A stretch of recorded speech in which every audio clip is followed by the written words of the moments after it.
Anand view அன்பு சொந்தங்களுக்கு அன்பான வணக்கம். இன்றைய தினம் நான் உங்களுக்கு என்னத்தை பற்றி சொல்ல போகிறேன்டா இந்த வீடியோவில். இதை கட்டாயம் நான் சொல்லி ஆகணும். தற்பொழுது வட மாகாணத்தில் அதுவும் பார்த்திங்கன்னா யாழ் மாவட்டத்தில் தொடர்ந்து மர்மமான முறையில் ஒரு காய்ச்சல் வந்து கொண்டிருக்கு. அந்த காய்ச்சல் வந்து எலிக்காய்ச்சல் என்று சொல்லி எலிக்காய்ச்சலுக்கு உரிய அறிகுறிகள் இருக்கான்னு சொல்லி அதை பார்த்து கொண்டிருக்கணும். எலிக்காய்ச்சல் இன்னும் அதை கன்ஃபார்ம் பண்ணல. அப்படி இருந்தாலும் இன்றைய தினம் கூட யாழ் மாவட்டத்தில் 7வது மரணம் பதிவாகிருக்கு. இந்த மர்மமான முறையில் ஏற்படுற காய்ச்சலால் இந்த மர்மமான முறையில் ஏற்படுற காய்ச்சல் வந்து எலிக்காய்ச்சல் என்று சொன்னால் அதற்கு எப்படி தீர்வை காண்றது, அதற்கு எப்படி எல்லாம் இருக்க வேண்டும்னு சொல்லி இந்த சுகாதார திணைக்களம் ஒரு நடைமுறையை கொண்டு வந்து மக்களிடையே விழிப்புணர்வை ஏற்படுத்தியிருக்கு. அது சம்பந்தமான காணொலியை தான் நான் உங்களுக்கு தரப்போகிறேன். தொடர்ச்சியாக வாங்க வீடியோக்குள்ளே போவோம். அதுக்கு முன்னுக்கு நீங்கள் ஒவ்வொருவரும் இந்த அறிவுறுத்தலை கேட்டு அதுக்கேற்ற மாதிரி இருங்கோ. அதுக்கு முன்னுக்கு நீங்கள் அனந்த் வியூக்கு புதுசாக இருந்தால் அனந்த் வியூவை சப்ஸ்கிரைப் பண்ணி ஒரு ஆதரவு தந்துட்டு அப்படியே வாங்க முழுமையான காணொலியை பார்ப்போம்.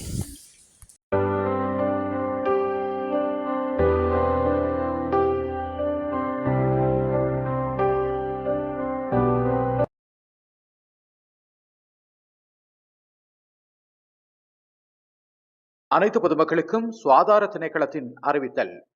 எலிக்காய்ச்சல் என அறியப்படும் லெப்டோஸ்பைரோசிஸ் நோயினால் உலகளாவிய ரீதியில் வருடாந்தம் 10 லட்சம் பேர் பாதிக்கப்படுவதுடன் ஆண்டுதோறும் 60,000 வரையிலான உயிரிழப்புகளை ஏற்படுத்தும் ஒரு பாரதூரமான நோயாகும்.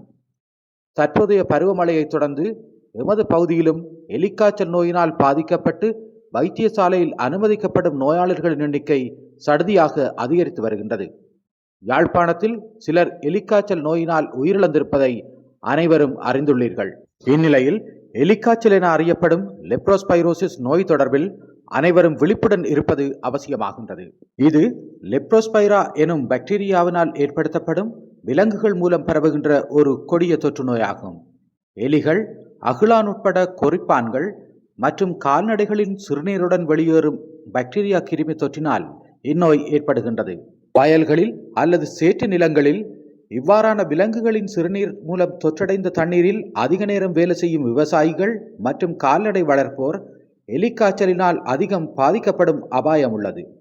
தோலில் உள்ள காயங்கள், உராய்வுகள் மற்றும் கண் உட்பட மென்சவுகள் மூலம் நேரடியாகவும், விலங்குகளின் சிறுநீர் மூலம் தொற்றடைந்த உணவு மற்றும் குடிநீர் ஊடாகவும் இந்நோய் கிருமி மனிதருக்கு தொற்றுகின்றது.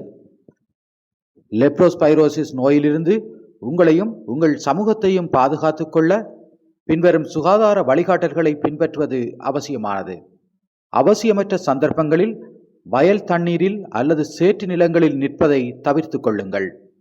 வயல் நிலங்களை அண்டியுள்ள நீர்நிலைகளில் குளிப்பதை தவிர்த்திடுங்கள். வீடுகளிலும் வயல் நிலங்களிலும் எலிகள் தங்காத வண்ணம் கற்குவியல்கள், குப்பை கூளங்களை துப்புரவு செய்யுங்கள். எப்போதும் கொதித்தாறிய தண்ணீரையே பருகுங்கள். குடிநீர் மற்றும் உணவுப் பொருட்களுடன் எலிகள் தொடர்புபடும் சந்தர்ப்பங்கள் தொடர்பில் அவதானமாக இருங்கள். எலிக்காய்ச்சல் நோயானது கிருமி தொற்று ஏற்பட்ட நாளிலிருந்து 2 நாட்கள் தொடக்கம் 2-3 வாரங்கள் வரையான காலப்பகுதியில் நோய் அறிகுறிகளை வெளிப்படுத்தலாம். காய்ச்சல், தலையிடி, வயிற்று நோ, தசை நோ, குமட்டல், வாந்தி, கண் சிவத்தல் போன்ற அறிகுறிகள் ஏற்படலாம். இவ்வாறான அறிகுறிகள் டெங்கு உட்பட வேறு சில நோய்களுக்கும் பொதுவானவை என்பதால் வைத்திய ஆலோசனைகளை பெற்றுக்கொள்வது அவசியமானது. வயல் அல்லது சேற்று நிலத்தில் வேலை செய்தமை தொடர்பாக வைத்தியருக்கு தெரியப்படுத்துங்கள். விசேடமாக எலிக்காய்ச்சல் தொடர்பில் அதிக ஆபத்தை எதிர்கொள்ளும் விவசாயிகளுக்காக முன்கூட்டிய பாதுகாப்பிற்கான பாக்டீரியா எதிர்ப்பு மாத்திரைகள் தற்பொழுது சுகாதார திணைக்களத்தினால் வழங்கப்பட்டு வருகின்றது. உங்கள் பகுதி சுகாதார வைத்திய அதிகாரி பணிமனை அல்லது சுகாதார உத்தியோகத்தர்களை தொடர்பு கொண்டு முற்பாதுகாப்புக்கான மாத்திரைகளையும் சுகாதார ஆலோசனைகளையும் பெற்றுக்கொள்ளுமாறு கேட்டுக்கொள்ளப்படுகின்றனர்.